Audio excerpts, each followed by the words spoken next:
जय हिंद, नमस्कार फ्रेंड्स। ज्योति क्लासेस में आप सभी का एक बार फिर से स्वागत है। हेलो दोस्तों, कैसे हैं आप सभी? आई होप आप सभी बहुत ही अच्छे होंगे, स्वस्थ होंगे, स्टडी अपनी कंटिन्यू कर रहे होंगे। चलते हैं हमारी आज की इवनिंग की क्लास की तरफ। तो आज की क्लास में हम चर्चा करेंगे रहन सहन के स्तर को प्रभावित करने वाले कारक। जी हाँ, रहन सहन के स्तर को प्रभावित करने वाले कारक अर्थात factor affecting standards of living, इसके बारे में हम चर्चा करने वाले हैं। बट क्लास स्टार्ट करने से पहले आप सभी से रिक्वेस्ट है, चैनल पर फर्स्ट टाइम विजिट किए हैं, चैनल को लाइक शेयर सब्सक्राइब कर दे, अपना फीडबैक हमें दे, क्लासेस आपको कैसी लग रही हैं और इस क्लास को हमारे जितने भी लर्नर्स हैं सभी के पास शेयर करें ताकि वो भी हमारे साथ जुड़ के अपने स्टडी कंटिन्यू कर सके। तो स्टार्ट करते हैं विदाउट टाइम वेस्ट किए आज की क्लास।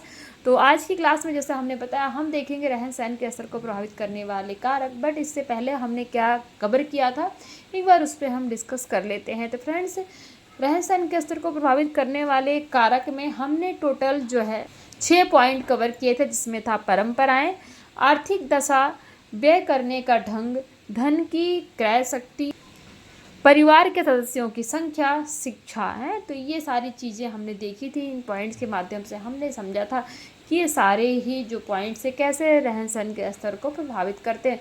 नेक्स्ट हमारा जो पॉइंट क्या है, संस्कृति, यानी कि जो हमारे कल्चर्स होते हैं वो भी हमारे रहन सहन के स्तर को प्रभावित करते हैं। कैसे देखते हैं, रहन सहन के स्तर को निर्धारित करने में संस्कृति का भी अमूल्य भूमिका है। जी हाँ, संस्कृति का भी अमूल्य भूमिका है। स्तर संस्कृति की ही देन होती है। प्रत्येक देश की संस्कृति भिन्न अर्थात कल्चर भिन्न होता है। स्थान एवं समय परिवर्तन के साथ संस्कृति भी बदल जाती है तथा व्यक्ति के रहन सहन के स्तर में परिवर्तन आ जाता है।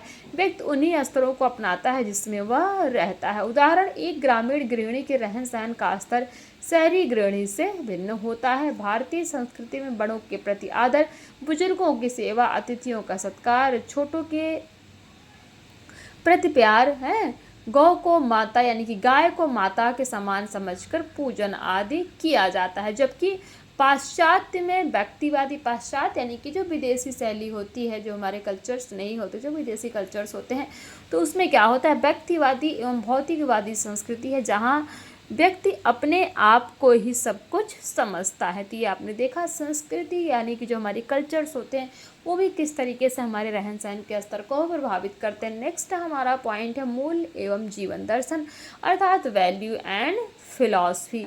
व्यक्ति की आवश्यकताएं बहुत हद तक उसकी इच्छाओं, रुचियों, अभिवृत्तियों पर, जीवन दर्शन पर निर्भर करती हैं। एक धार्मिक दृष्टिकोण वाला व्यक्ति की आवश्यकताएं भोगवादी प्रवृत्ति के व्यक्ति से भिन्न होती हैं।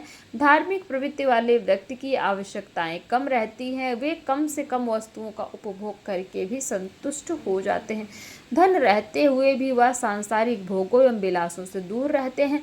सादा जीवन एवं उच्च विचार अर्थात simple living and high thinking उनके जीवन का क्या होता है, लक्ष्य रहता है। उदाहरण से समझते हैं, गौतम बुद्ध, महावीर, जैन आदि।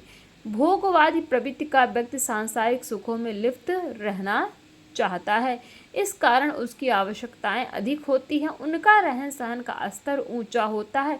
इसी तरह निराशावादी व्यक्ति जीवन की सुख सुविधाओं का उपभोग आशावादी व्यक्ति के समान पूर्ण विश्वास एवं उत्साह से नहीं कर सके। तो ये आपने देखा कि वैल्यू एंड फिलॉसफी भी हमारे कैसे रहन सहन के स्तर को प्रभावित करती है। नंबर 9 है धन का असमान विवरण यानी कि अनइक्वल डिस्ट्रीब्यूशन ऑफ मनी।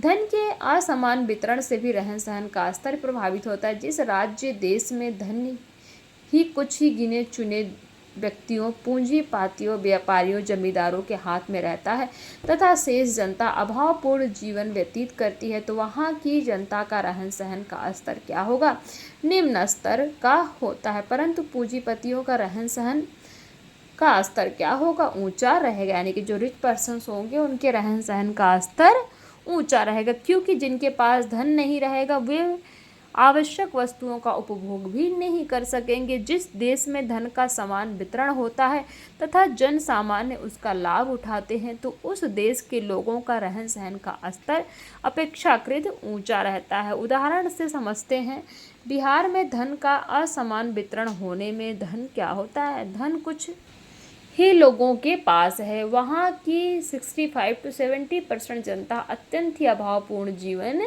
जीती है। परिणामतः उनका जीवन स्तर अत्यंत ही निम्न कोटि का है, जबकि पंजाब हरियाणा में धन का समान वितरण होने से वहाँ के जनसाधारण का रहन सहन का स्तर बिहार की अपेक्षाकृत ऊंचा है। नंबर 10 है धन व्यय करने की तत्परता अर्थात रेडीनेस ऑफ एक्सपेंड मनी। रहन सहन के स्तर को निर्धारित करने में धन व्यय करने की तत्परता की भी बहुत अधिक भूमिका होती है। यह जरूरी नहीं है कि धनी व्यक्ति का रहन सहन स्तर ऊंचा होगा ही। अपने देश में हजारों लोग मिल जाएंगे जिसके पास धन की कोई कमी नहीं है, परंतु उनका रहन सहन का ढंग अत्यंत ही निम्न कोटि का है। इसका मुख्य कारण क्या है कि वे धन को आरामदायक एवं विलासात्मक वस्तुओं की खरीदारी में व्यय नहीं करना चाहते हुए आवश्यकता से अधिक कंजूस होते हैं। तो ये आपने देखा धन व्यय करने की जो तत्परता होती है अर्थात रेडीनेस ऑफ एक्सपेंड मनी, वो भी किस तरीके से हमारे रहन सहन के स्तर को प्रभावित करती है। नंबर 11 जो पॉइंट है सामाजिक एवं धार्मिक रीति रिवाज अर्थात सोशल एंड रिलीजियस कस्टम्स। प्रत्येक समाज के अपने कुछ सामाजिक एवं धार्मिक रीति रिवाज होते हैं। सामाजिक प्राणी होने के नाते व्यक्ति जिस समाज में रहता है उसके द्वारा निर्धारित सामाजिक एवं धार्मिक रीति रिवाजों को ना चाहते हुए भी अपनाता है। ये रीति रिवाज एवं परंपराएं दृढ़ यानी कि रिजिड होते हैं, जिनको प्रत्येक व्यक्ति को मानना ही पड़ता है। उदाहरण समझते हैं, हिंदू होली दशहरा दीपावली को उत्साहपूर्वक मनाते हैं, भले ही उनके पास पर्याप्त धन हो अथवा नहीं। मुस्लिम ईद मनाता है तो ईसाई क्रिसमस। यदि व्यक्ति किन्हीं कारणों से या धृष्टता बस धार्मिक रीति रिवाजों को नहीं मनाता है तो समाज उसे नीची निगाह से देखता है। हाँ, सामाजिक रीति रिवाज को निभाने के लिए बाध्य करता है। कई कट्टर समाज तो सामाजिक रीति रिवाज न मानने वाले को दंड भी देते हैं तथा हुक्का पानी बंद यानी कि उसका खाना पीना बंद कर देते हैं। परिणामतः न चाहते हुए भी व्यक्ति को अपनी मान मर्यादा एवं प्रतिष्ठा की रक्षा हेतु उन रीति रिवाजों के पालन में धन को व्यय करना पड़ता है, जैसे दहेज देना, मृत्यु भोज यानी कि जब इंसान मर जाता है तो मृत्यु भोज कराया जाता है, विवाह के अवसर पर भोज, मुंडन संस्कार, पुत्र जन्म पर भोज आदि। इन रीति रिवाजों को निभाने हेतु तो कई बार उसे कर्ज भी लेना पड़ जाता है, जिसके कारण उसका रहन सहन का स्तर निम्न से निम्नतर होता चला जाता है। कई लोग स्वेच्छा से भी इन अवसरों पर बिना विचारे अंधाधुंध खर्च करते हैं तथा निर्धन हो जाते हैं। तो ये आपने देखा कि जो हमारे सामाजिक एवं धार्मिक रीति रिवाज है वो भी किस तरीके से हमारे रहन सहन के स्तर को प्रभावित करते हैं। नेक्स्ट पॉइंट है राष्ट्रीय आय एवं उसका वितरण अर्थात national income and it's distribution. जिस देश की राष्ट्रीय आय अधिक होती है तथा उसका वितरण भी समान देश की आर्थिक व्यवस्था एवं वार्षिक उत्पादन का ज्ञान होता है। हमने क्या पढ़ा कि जिस देश की राष्ट्रीय आय क्या होती है, निम्न होती है, निम्न नहीं अधिक होती है तथा उसका वितरण भी समान होता है, तो वहाँ के निवासियों के रहन सहन का स्तर ऊंचा होता है। राष्ट्रीय आय से किसी देश की आर्थिक व्यवस्था एवं वार्षिक उत्पादन का ज्ञान होता है। जिस देश की आर्थिक व्यवस्था सुदृढ़ होगी वह अपने निवासियों को अधिक से अधिक वस्तुएं एवं सेवाएं उपलब्ध करा सकेगा। भारत की राष्ट्रीय आय कम है तथा साथ ही धन का असमान वितरण भी है।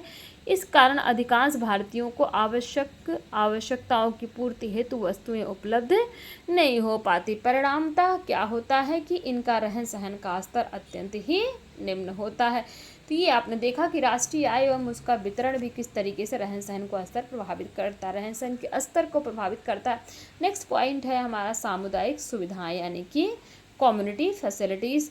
कई समाज, राज्य एवं देशों में कुछ ऐसे स्थान भी होते हैं जहां सरकार, गैर सरकारी संगठन एवं अन्य संस्थाओं द्वारा मुफ्त में या कम दाम में सेवाएं, चीज़ें उपलब्ध कराई जाती हैं, तो वहां के लोगों का रहन सहन का स्तर ऊंचा होता है, जैसे मुफ्त शिक्षा, चिकित्सा, आवास, यातायात, मनोरंजन के साधन, पुस्तकालय आदि।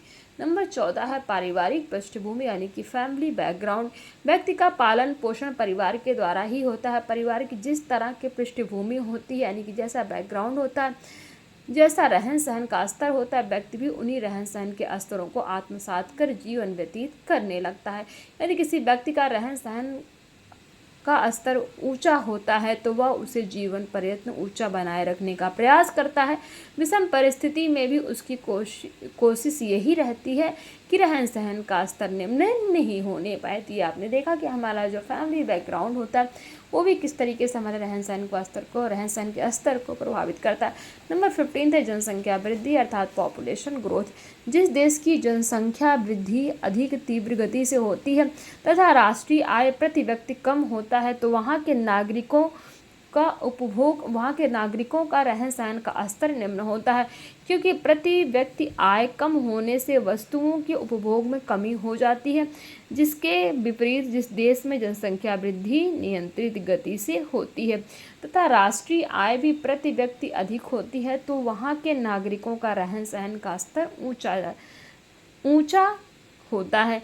भारत में जनसंख्या वृद्धि अति तीव्र गति से बढ़ रही है, जिस कारण भी यहाँ की जनता का रहन सहन का स्तर निम्न कोटि का है। तो ये आपने देखा है जनसंख्या वृद्धि भी कैसे रहन सहन के स्तर को प्रभावित करती है।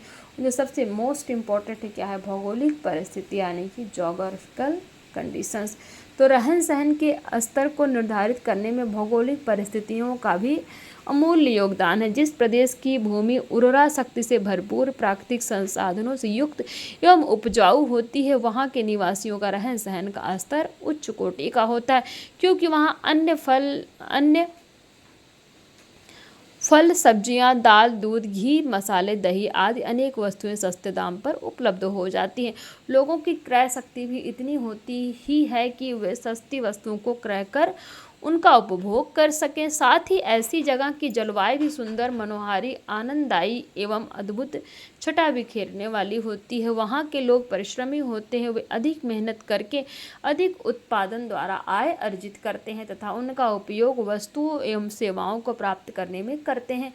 परंतु जिस प्रदेश की जलवायु अत्यधिक विषम अर्थात कभी अधिक कभी उष्ण तो कभी अधिक सर्दी भरा होता है, जमीन भी बंजर होती है, भूमि कंकड़ीली पथरीली होती है तो वहाँ उपज भी कम होती है।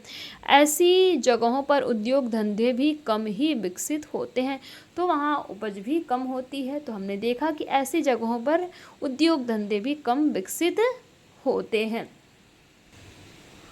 अतः वहाँ के लोगों का रहन सहन निम्न स्तर का होता है, क्योंकि कम आमदनी तथा महंगी वस्तु होने के कारण वहाँ के लोग उन आवश्यक वस्तुओं का भी क्रय नहीं कर पाते जो कि उनके लिए आवश्यक होते। उद्योग धंधे न होने के कारण रोजगार के अवसर कम होंगे। उदाहरण, बिहार की भूमि खूब उपजाऊ है, परंतु कई बार प्राकृतिक विपदा जैसे बाढ़, सूखा होने के कारण फसल चौपट हो जाती है।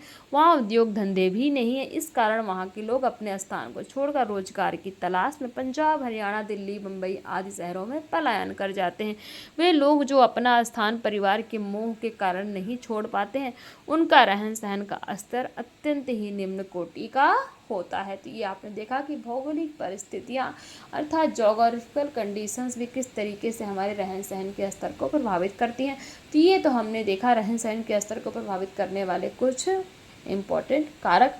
आई होप ये क्लास आपको समझ में आई होगी, कॉन्सेप्ट क्लियर हुआ होगा। तो आज की क्लास को यहीं तक करते हैं, मिलते हैं हमारे नेक्स्ट क्लास में एक न्यू टॉपिक के साथ। तब तक के लिए जय हिंद, नमस्कार। हंसते रहिए, मुस्कुराते रहिए, एक दूसरे की हेल्प करते रहिए। धन्यवाद।